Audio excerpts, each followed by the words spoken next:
ಕುಡಿಯೋ ಹೆಣ್ಣಿಗೆ ಕುಡಿಯೋ ಇದಕ್ಕೆ ಹೆಂಡ್ರ ಮಕ್ಕಳನ್ನ ಸಾಕಲ್ಲ, ಅವ್ರು ಹೆಂಡ್ರದಲ್ಲೇ ಸಾಕಿ ಅವ್ರನ್ನ ಸಾಕ್ಬೇಕಾಗತ್ತೆ.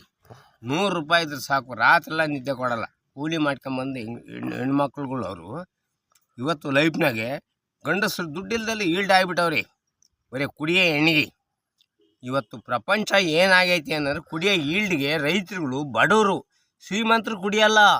ಅವರು ಶೋಕಿ ಒಳಗೆ ಒಳ್ಳೆ ಎಣ್ಣೆ ತಂದು ಮನೆ ಕುಡ್ಕೊಂತಾರೆ. ತಲೆ ಕೆಟ್ಟು ಮನುಷ್ಯರು ರೈತರುಗಳು ಕುಡಿತಾರೆ. ಒಂದಿನ ಕೆಲ್ಸಕ್ಕೆ ಹೋಗ್ತಾನೆ, ಒಂದಿನ ಕೆಲ್ಸಕ್ಕೆ ಹೋದ್ರೆ ಸಾಕು ಅವನು ಮೈ ನೋವಾಗುತ್ತೆ, ಮೂಳೆ ಮುರಿತಾರೆ. ಕೂಲಿ ಕೊಡೋಣ, 800 ರೂಪಾಯಿ ಕೂಲಿ ಕೊಡೋಣ, ಸುಳ್ಳು ಮಾಡಿಬಿಡಲ್ಲ, ಮೂಳೆ ಮುರಿತಾನೆ. ಅವನಿಗೆ ಮೈ ನೋವಾಗುತ್ತೆ. 4 ಕ್ವಾಟ್ರ್ ಎಣ್ಣೆ ಕುಡಿತಾನೆ. ಎಣ್ಣೆ ಕುಡಿದಾಗ ಮನೆ ಹೆಂಡ್ರು 4 ಕ್ವಾಟ್ರ್ ಎಣ್ಣೆ 400 ರೂಪಾಯಿ ಹೊತ್ತು.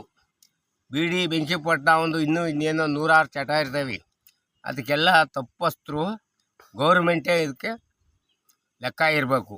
ಇವತ್ತು ಎಣ್ಣೆ ಕುಡಿಯೋದ್ರಲ್ಲಿ ಏನಿಲ್ಲ, 5 ಕ್ವಾಟ್ರ್ ಕುಡಿದ್ರು ಒಬ್ಬ ಮನುಷ್ಯ ಕಿಕ್ ಬರ್ತಾಗಲ್ಲ, ಬರೇ ನೀರು. ಅಂಥ ಗೌರ್ಮೆಂಟು ಇದು ಉಪಯೋಗಿಸ್ತಾವ್ರಿ.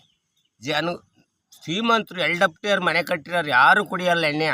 ಅವ್ರು ಹೋಗಿ ಮನೆಗೆ 500 ರೂಪಾಯಿದು ಎಣ್ಣೆ ಕುಡಿತಾರೆ, ಅದಕ್ಕೆ 90 ಕುಡಿತಾರೆ. ಇವ್ರಿಗೆ ತಲೆ ಕೆಡುತ್ತಲ್ಲ ದುಡ್ಡಿಲ್ದಲೆ, ಅವರು ಸಾಯ್ತಾವ್ರಿ.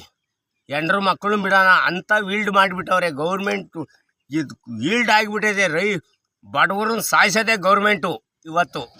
ಇವತ್ತು ಪ್ರಪಂಚ ಏನು ಅನ್ನೋದೇ ಗೊತ್ತಿಲ್ಲ ಗೌರ್ಮೆಂಟ್ಗೆ. ನೀರು ಇದು ಕೊಡ್ತಾನೋ, ಕಚಡೆ ನೀರು ಇದು ಕೊಡ್ತಾನೋ ಗೊತ್ತಿಲ್ಲ.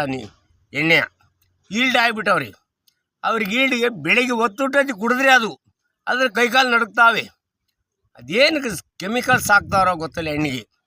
ಅದನ್ನ ನೋಡಿ ಅದನ್ನ ನಿಲ್ಲಿಸೇ ಬಿಡ್ರಿ, ದಯವಿಟ್ಟು ಹೇಳ್ತೀನಿ. ಯಾಕತ್ತ ಅವ್ರ ಹೆಂಡ್ರ ಸಂಸಾರ ಎಷ್ಟೋ ಜನ ಕಿತ್ತೋಗೈತಿ. ಮಕ್ಕಳು ಮರಿ ಸರಿಸಮಕ್ಕೆ ಬಂದವು ಉಯ್ದಾಡಿ ಅಪ್ಪನ್ನು ಕತ್ತಿನ ಸರ್ಕು ಹೊಡೆದ್ಬಿಟ್ಟವ್ರಿ, ಚೆಚ್ಚವ್ರಿ. ಅವನು ಅವಮಾರ್ಯಾದಿ ಮಾಡೋಕ್ಕೆ ಸಾಧ್ಯವಿಲ್ಲ ಅವನ ಕೈಲಿ. ತಲೆ ಕೆಡೋದು ಮಗು ಇದ ಅಂತ ಬೆಳಿಗ್ಗೆ ಹೋಗಿ 4 ಕ್ವಾಟ್ರ್ ಕುಡಿಯೋದು. ಇಷ್ಟು ಅವಮಾನ ಹೊಂದೇವ್ರೆ.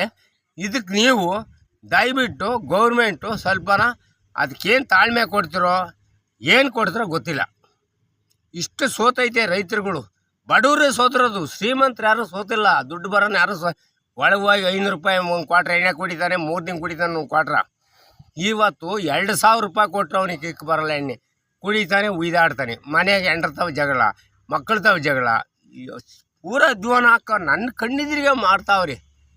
ಮಗ ಏನಾದರೂ ಬರೋದು, ಏನೋ ಅವ್ನು ಡ್ಯೂಟಿಗೆ ಹೋಗಿರ್ತಾನೆ, ಅಪ್ಪ ಕುಡಿದು ಜಗಳ ಆಡೋದು, ಅವನು ಇಟ್ಕೊಂಡು ಹೊಡೆಯೋದು, ಸ್ಟೇಷನ್ಗೆ ಹೋಗೋದು, ಪೊಲೀಸ್ನ ಆಡ್ತಾವ ಅವರು ಸ್ವಾಮಿ ಬುದ್ಧಿ ಅನ್ನೋದು, ಏನೋ ತಪ್ಪಾತು ಅನ್ನೋದು. ಅವೆಲ್ಲ ತಪ್ಪು ಆಗ್ತಾಯಿದೆ ನಿಮ್ಮ ಗೌರ್ಮೆಂಟ್ ನಿಂತಲೇ. ಯಾಕೆ ಗೊತ್ತಾ, ಸಮಾಜದ ಸೇವೆ ಮಾಡಬೇಕು ಅಂದರೆ ದೇಶಕ್ಕೆ ಒಬ್ಬ ಪ್ರಧಾನಿ ಆಗಲಿ, ಮುಖ್ಯಮಂತ್ರಿ ಆಗಲಿ, ಒಬ್ಬ MP ಆಗಲಿ, ಒಬ್ಬ MLA ಆಗಲಿ ಅಚ್ಚುಕಟ್ಟ ಜೀವನ ಸಾಧಿಸ್ಕೊಂಡು ಒಳ್ಳೆ ಸ್ಥಾನ ಕೊಟ್ಕೊಂಡು ಹೋಗ್ಬೇಕು. ಇವತ್ತು ಎಲ್ಲರೂ ಕೊಡ್ತಾವ್ರಿ. ಇವತ್ತು ಈಲ್ಡ್ ಆಗಿಬಿಟ್ಟವ್ರಿ. ಇದಕ್ಕೆ ಬೆಳಿಗ್ಗೆ ಎದ್ರೆ ಕೈಕಾಲು ನಡುಕ್ತವೆ. ಅವ್ರು ಕುಡಿದ್ರೆ ಸತ್ತೋಗಿಬಿಡ್ತಾರೆ ಗೂರೆತ್ಕೊಂಡು. ಅದಕ್ಕೆ ನೀವು ದಯವಿಟ್ಟು ಹೇಳ್ತೀನಿ, ಸರಾಯಿ ಬಿಡ್ರಿ. ಒಂದು ಪ್ಯಾಕೆಟು 10 ರೂಪಾಯಿ ಆಗಲಿ 15 ರೂಪಾಯಿ ಆಗಲಿ.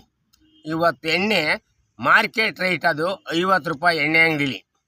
ಈ ಲೋಕಲ್ನ ಮಾರೋ ರೇಟು 60 ರೂಪಾಯಿ. 60 ರೂಪಾಯಿ ಕುಡಿಲೇಬೇಕು, ಆದ್ರೆ ಸತ್ತೋಗಿಬಿಡ್ತಾನೆ. ಅವನು ಇರೋಲ್ಲ, ಗೂರು ಇರ್ತೈತೆ ಅವನಿಗೆ, ಕಪ ಕಟ್ಕೊಂತೈತೆ. ಅದನ್ನು ಕುಡಿದ್ರೆ ಸತ್ತೋಗಿಬಿಡ್ತಾನೆ. ಅದಕ್ಕೆ ನೀವು ಬೇರೆ ವ್ಯವಸ್ಥೆ ಸಿದ್ದರಾಮಣ್ಣರೇ ನೀವು ಮಾಡಿಸ್ಬೇಕು. ಯಾವುದೇ ಆಗಲಿ, ನಾನು ಒಬ್ಬ ಬಡವನ ಹೇಳ್ತಾ ಇದ್ದೀನಿ. ಅಕಾರ ಆದರೆ ಶ್ರೀಮಂತರು ಯಾರು ಸಾಯ್ತಲ್ಲ, ಬರೀ ಬಡವರು ಸಾಯ್ತಾ ಇರೋದು. ಯಾಕಂತ ಕುಡ್ದು ಸತ್ತೋಗ್ತಾವ್ರಿ ಜನ.